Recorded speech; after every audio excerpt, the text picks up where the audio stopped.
नमो अरिहंताणं नमो सिद्धाणं नमो आयरीयानं नमो अध्यायानं नमो सर्वसाहुनं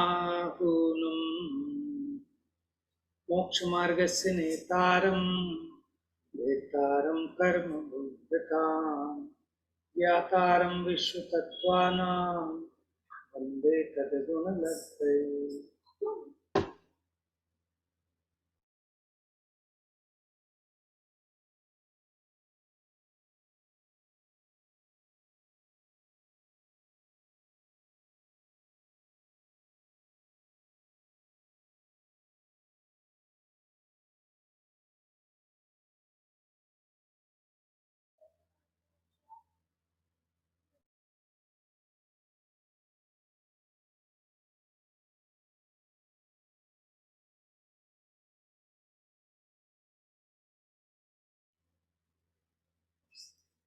तत्वार सूत्र जी, और इसमें अपनी चर्चा क्या चल रही है? श्रुतम मति पूर्वम द्वैनेक द्वादश भेदम। ये जो श्रुत ज्ञान है वो मति ज्ञान पूर्वक होता है।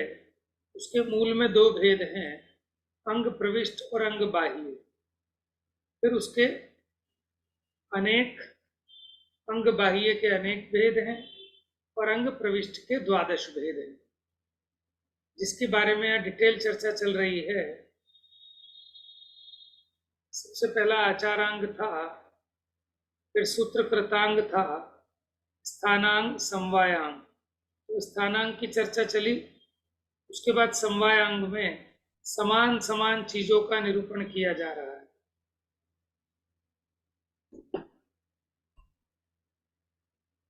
इस प्रकार द्रव्य क्षेत्र काल भाव की अपेक्षा समानता का वर्णन जिसमें है वह समवायांग है। अब चर्चा है व्याख्या प्रज्ञप्ति अंग की। चलिए पूनम पढ़ो। व्याख्या प्रज्ञप्ति अंग। जीव नास्ती है, जीव एक है, जीव नित्य है, जीव अनित्य है, जीव वक्तव्य है, जीव अवक्तव्य है इत्यादि संबंधी 60,000 प्रश्न गंधर देव ने तीर्थंकर के निकट किए थे। उनका जिसमें कथन है वह व्याख्या प्रज्ञप्ति है। इसमें 2,28,000 पद हैं। इसमें गणधर के प्रश्नों का कथन होने से इसका व्याख्या प्रज्ञप्ति नाम सार्थक है।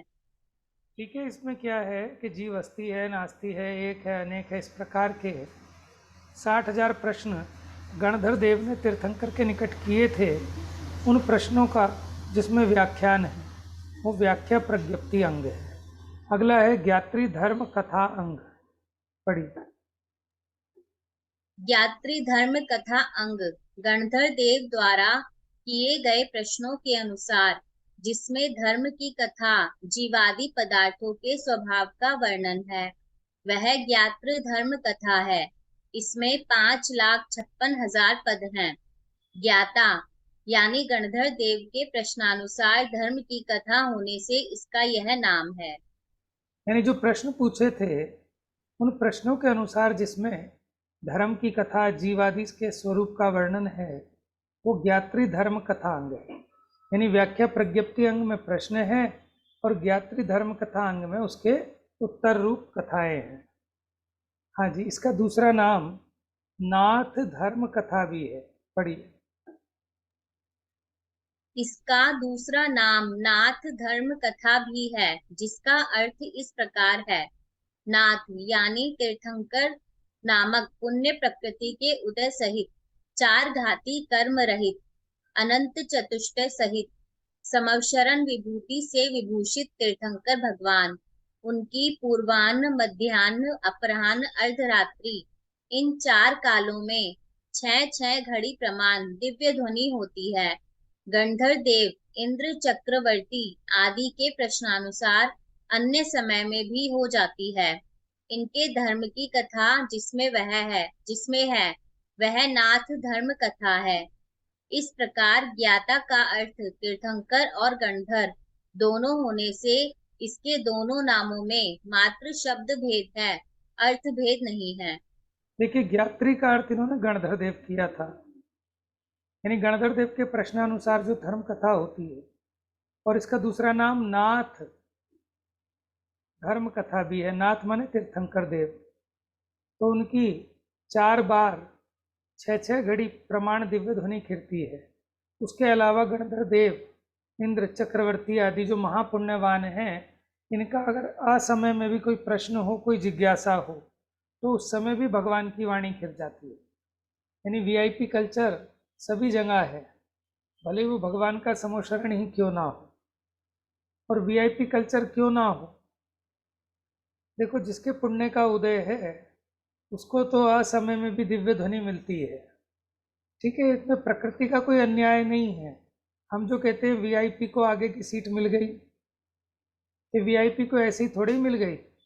जैसा आप, ये महाराज लोग भी बड़े बड़े दान, जो अमीर लोग हैं, ठीक है, इनको तो अच्छे से आशीर्वाद देते हैं, गरीब लोगों को अच्छे से आशीर्वाद नहीं देते। तो इसमें कोई ताज्जुब नहीं है कि जिसके पुण्य का उदय अधिक होगा है, उसको वात्सल्य भी अधिक मिलेगा, उसको प्रशंसा भी अधिक मिलेगी।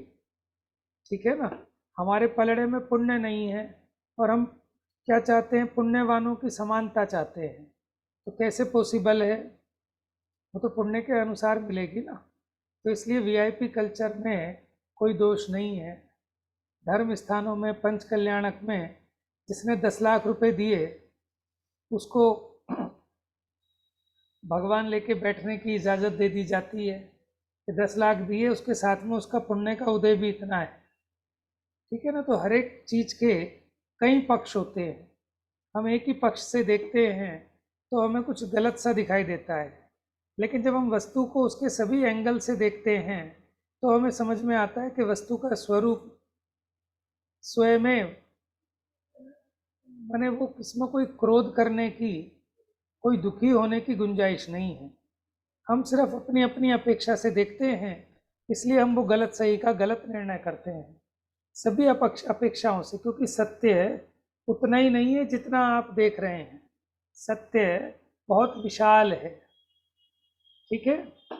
चलिए, उपासका अध्ययनांग, पहले 6 के नाम सुना दो भैया, भूल जाएंगे नहीं तो।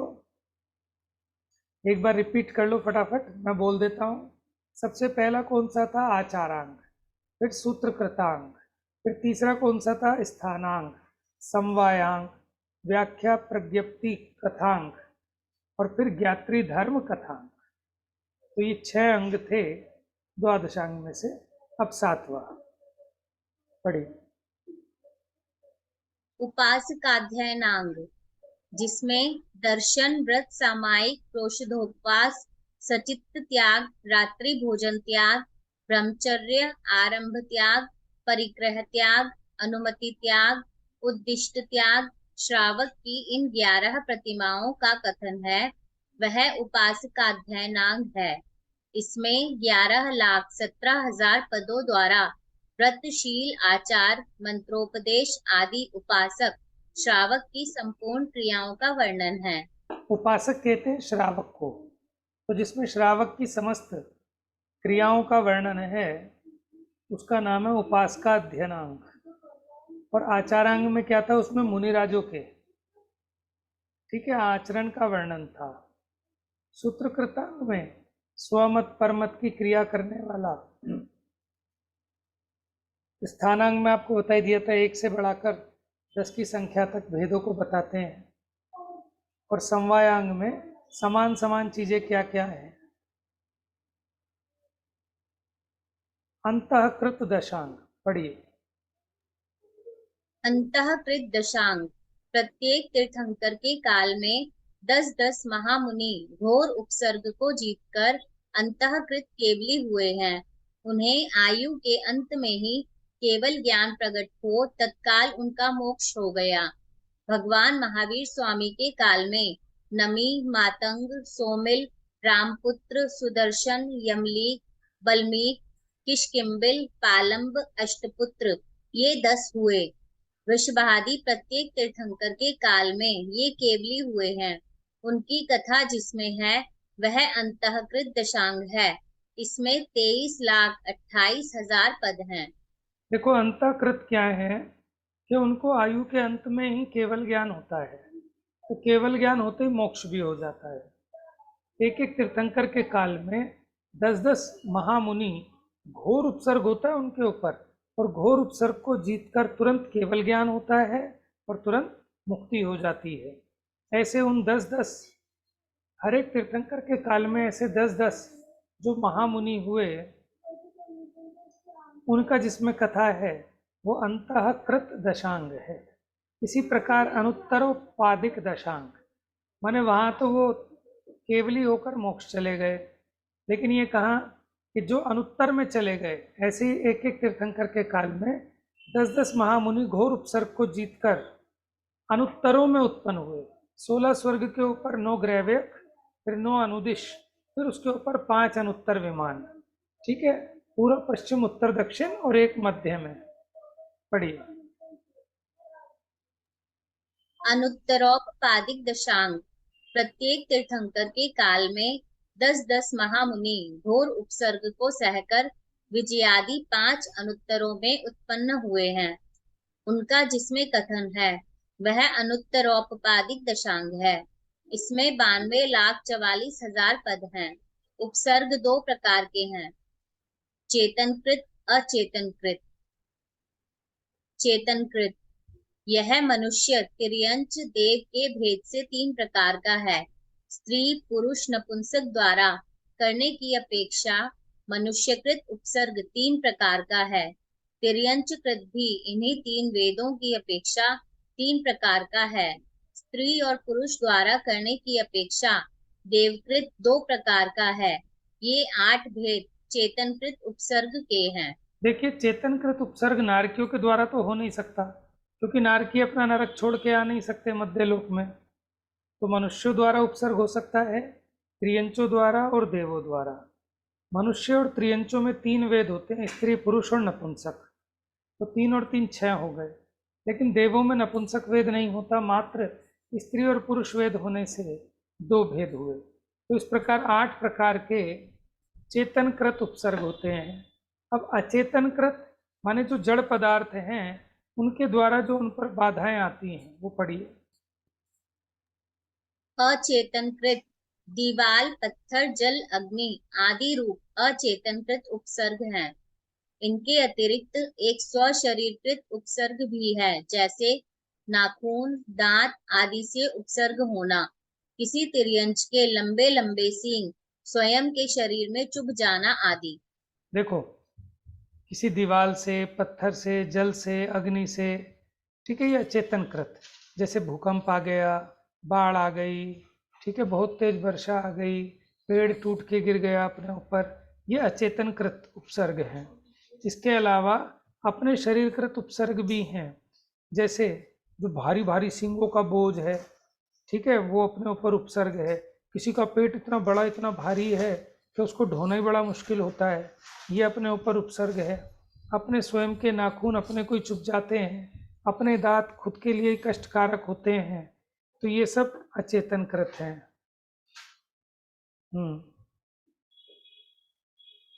इन उपसर्गों को भैया सहन करते हुए हाँ जी, पूछिए। भैया वो जो चेतनकृत बताए आपने, तो ये जो सुकुमार मुंडाज को सियालनी ने खाया था वो चेतनकृत में आएगा ना? बिल्कुल, जबकि त्रियंच, दांतों से त्रियंच, त्रियंच ने खाया। चेतनकृत। ठीक है, बढ़िया। आगे। इन उपसर्गों को सहन करते हुए पूज्यता को प्राप्त हो समाधि मरण पूर्वक देह छोड़कर अनुत्तरों में उत्पन्न होने वाले ऋषिदास, धन्य कुमार, सुनक्षत्र, कार्तिकेय, आनंद नंदन, शालिभद्र, अभय कुमार, वारिशेन, चिलातपुत्र, ये 10 भगवान महावीर स्वामी के कालवर्ती हैं। इसी प्रकार सभी तीर्थंकरों के काल में हुए हैं। देखो उनकी कितनी कथा अच्छी, अनुत्तरोपादिक दशांग में है। तो कितनी अच्छी बात हुई। ये हमने नाम सुने, इनकी कथाएं भी सुनी होंगी आपने, धन्य कुमार की है, कार्तिकेय की, अभय कुमार की, वारिशेण की, चिलात पुत्र की है। ये सब भगवान महावीर स्वामी के कालवर्ती हैं और ये लोग मने मुनिराज उपसर्ग सहकर मरण करके अनुत्तरों में जन्म लिया इन्होंने, इसलिए ऐसे इन 10-10 मुनियों की जिसमें कथा है वो अनुत्तरोपादिक दशांग है। चलिए प्रश्न व्याकरणांग। प्रश्न व्याकरणांग अतीत, अनागत, वर्तमान रूप, त्रिकाल संबंधी, लाभ अलाभ, सुख दुख, जीवन मरण, जीत हार इत्यादि प्रश्नों के यथार्थ उत्तर का कथन तथा आक्षेपणी, विक्षेपणी, संवेदनी, निर्वेदनी इन 4 कथाओं का वर्णन जिसमें है वह प्रश्न व्याकरणांग है। इसमें 93,16,000 पद हैं। शिष्य के प्रश्नानुसार उत्तर का वर्णन होने से इसका यह नाम सार्थक है। तो इसमें कोई अतीत के बारे में पूछे, कोई अनागत के बारे में पूछे, तीनों काल संबंधी लाभ का, अलाभ का, सुख दुख, जीवन मरण, यश अपयश, जीत हार ऐसे प्रश्नों के यथार्थ उत्तर का कथन है। इसमें आक्षेपणी, विक्षेपणी, संवेदनी, निर्वेदनी कथाएं हैं। देखिए आक्षेपणी कथा क्या होती है। आक्षेपणी कथा तीर्थंकरादि उत्तम पुरुषों के चरित्र का वर्णन रूप प्रथमानुयोग, अष्टकर्मों की 148 प्रकृतियों का वर्णन रूप कर्णानुयोग, मुनि और श्रावक के चारित्र का वर्णन रूप चरणानुयोग, 6 द्रव्य, सप्त तत्व, 9 पदार्थों के वर्णन रूप द्रव्यानुयोग, इन 4 अनुयोग रूप जिन मत को स्थापित करता आक्षेपणी कथा है। देखो 4 अनुयोगों के माध्यम से जो कथा की जाती है वो आक्षेपणी कथा है। ठीक है, प्रथमानुयोग, करणानुयोग, चरणानुयोग, द्रव्यानुयोग, इनके द्वारा जिन मत को स्थापित करना माने अपने स्वमत का मंडन करना वो आक्षेपणी कथा है, और परमत का खंडन करना वो विक्षेपणी कथा है। समझ में है? आक्षेपणी में अपने स्वमत का मंडन और विक्षेपणी में परमत का खंडन। पढ़िए विक्षेपणी कथा। विक्षेपणी कथा सर्वथा एकांतवादी अन्य मतियों द्वारा कहे गए पदार्थ का न्याय बल से प्रमाण नय रूप युक्ति द्वारा खंडन करना विक्षेपणी कथा है। संवेदनी कथा रत्नत्रय रूप धर्म में उसके फल में अनुराग करना संवेदनी कथा है। संवेदनी कथा में क्या हुआ कि धर्म और धर्म के फल में अनुराग, ठीक है, उसकी कथा वो संवेदनी कथा है। और निर्वेदनी, देखो संवेदनी मैंने होता है उसके प्रति उछाव, संवेग, संवेग से बन गया संवेद, और निर्वेग से बन गया निर्वेद। निर्वेग मैंने होता है उदासीनता, संसार, शरीर, भोगों से उदासीन रूप रहने की कथा वो निर्वेदनी कथा है। ठीक है, पढ़िए आगे। निर्वेदनी कथा संसार, देह, भोगों से उदासीन रहने की कथा करना निर्वेदनी कथा है। इन 4 कथाओं का और संसारी जीवों के अनेक शुभाशुभ रूप प्रश्नों का उत्तर होने से यह प्रश्न व्याकरणांग है। विपाक सूत्रांग द्रव्य, क्षेत्र, काल, भाव की अपेक्षा कर्म के बंध, उदय, सत्ता, तीव्र मंदता, अनुभाग का जिसमें वर्णन है वह विपाक सूत्रांग है। कर्म के फल देने रूप उदय का कथन प्रधान होने से इसका यह नाम सार्थक है, अथवा कर्म के उदय रूप विपाक को सूत्रपति कहते हैं, उसे बताने वाला विपाक सूत्र है। इसके 1,84,00,000 पद हैं। देखिए विपाक सूत्र में क्या कहा, द्रव्य, क्षेत्र, काल, भाव की अपेक्षा कर्म का बंध, कर्म का उदय, कर्म की सत्ता, कर्म का तीव्र मंद अनुभाग, इन सब का जिसमें वर्णन है वह विपाक सूत्रांग है। कर्म के फल देने रूप उदय का कथन प्रधान होने से इसका ये नाम विपाक सूत्रांग सार्थक है। क्यों कि कर्म के उदय रूप विपाक को सूत्रपति कहते हैं और उसे बताने वाला विपाक सूत्र है, इसलिए। अब अंतिम 12वां दृष्टिवादांग देखिए। 6 तक हमने देखे, 7वां देखा था उपासका अध्ययनांग। ठीक है, उपासका अध्ययनांग माने उपासक के आचरण का जिसमें कथन हो। फिर उसके बाद हमने कौन सा देखा, अंतःकृत दशांग और अनुत्तरोपादिक दशांग। ठीक है, अंतःकृत अनुत्तरोपादिक दशांग। फिर प्रश्न व्याकरण, नाना प्रकार के जो प्रश्न हैं उनके पूछने पर किस प्रकार की कथाओं का वर्णन है। 11वां था विपाक सूत्रांग, यानी कर्म के उदय आदि की अपेक्षा जो वर्णन है वो विपाक सूत्र में। अंतिम है दृष्टिवादांग। ये पढ़िए अब जरा ध्यान से, जितने 363 मिथ्या मत हैं उनका निराकरण है इसमें, पढ़िए। दृष्टिवादांग, क्रियावादियों की 180, अक्रियावादियों की 84, अज्ञानवादियों की 67, विनयवादी की 32 भेदयुक्त 363 विपरीत मान्यताओं का न्याय बल से प्रमाण नए रूप युक्ति के द्वारा निराकरण संबंधी वर्णन इसमें है। इसके 108 करोड़ 68 लाख 56,005 पद हैं। देखिए, आपने आज तक 363 मतों का नाम सुना होगा बस, अब उसके भेद भी गिना दिए। क्रियावादी के 180, अक्रियावादी के 84, अज्ञानवादी के 67 और विनयवादी के 32। इनका अगर टोटल करें तो ये आपका बैठता है 363। तो इन मान्यताओं का न्याय बल से, युक्ति से, प्रमाण से निराकरण संबंधी वर्णन है इसमें। पढ़िए।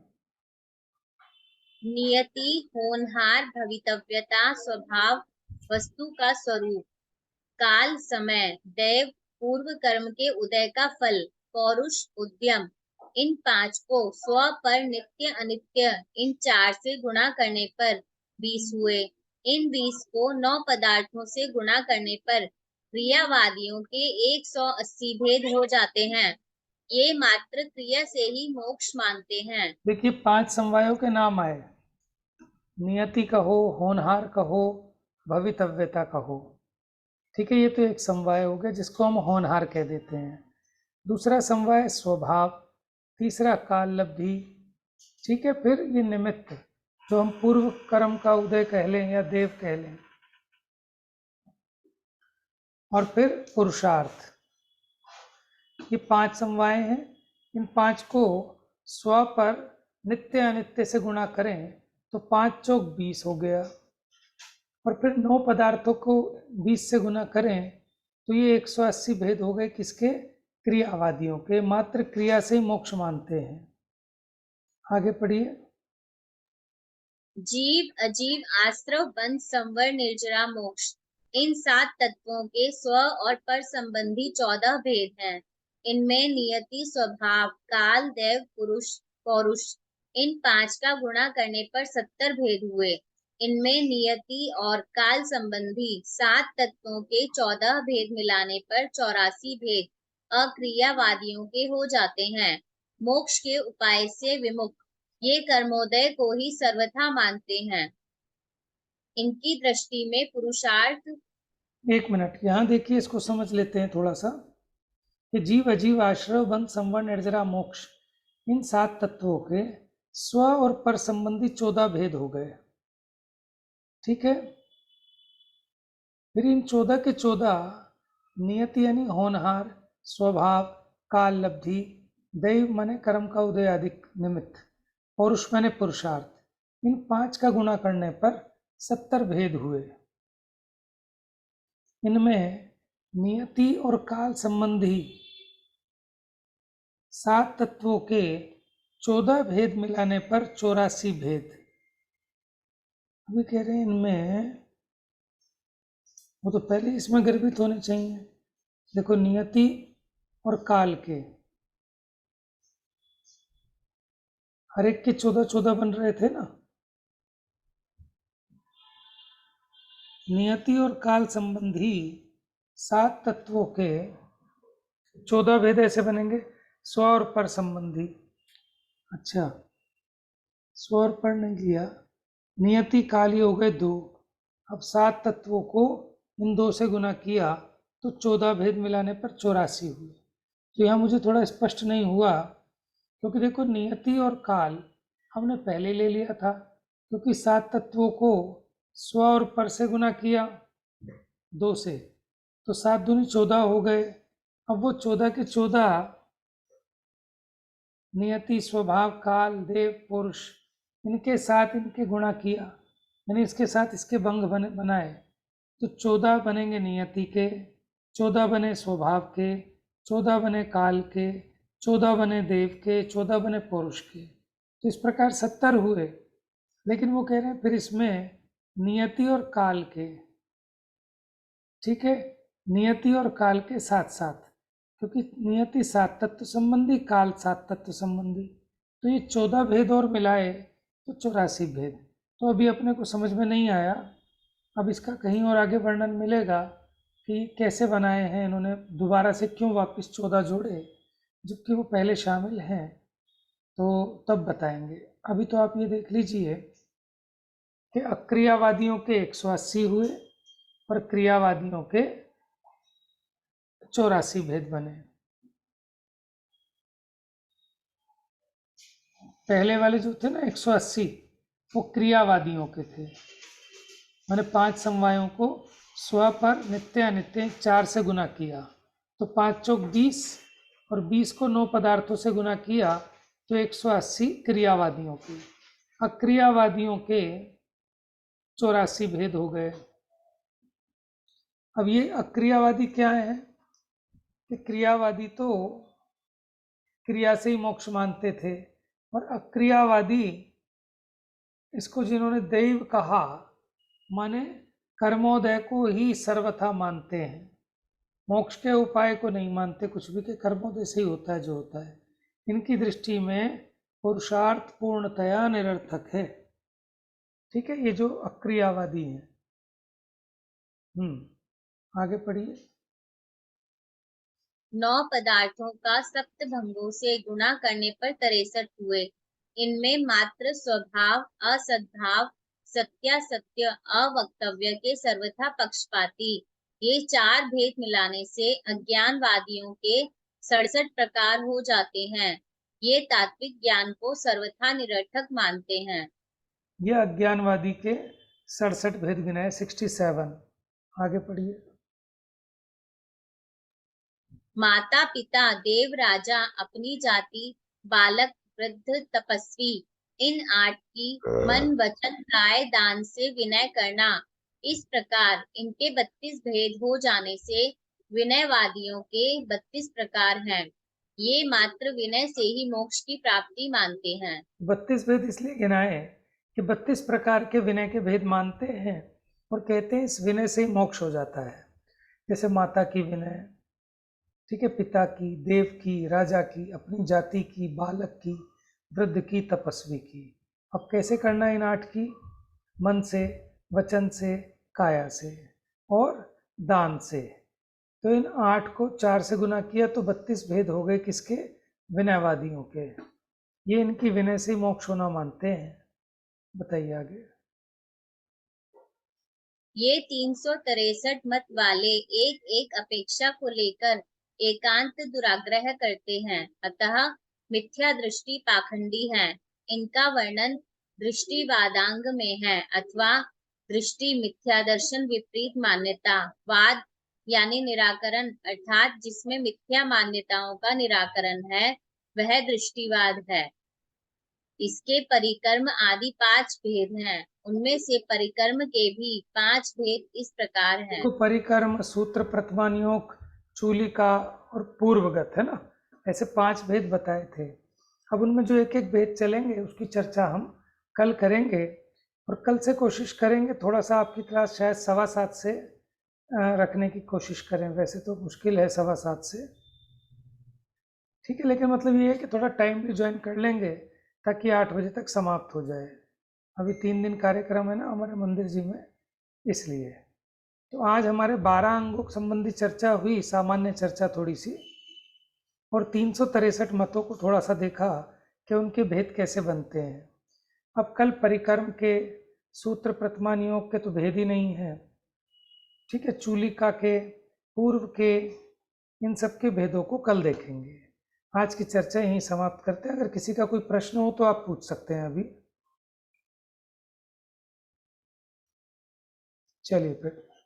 जा वाणी के ज्ञान से सूझे लोकालोक, सो वाणी मस्तक नमो सदा देत हूँ धो।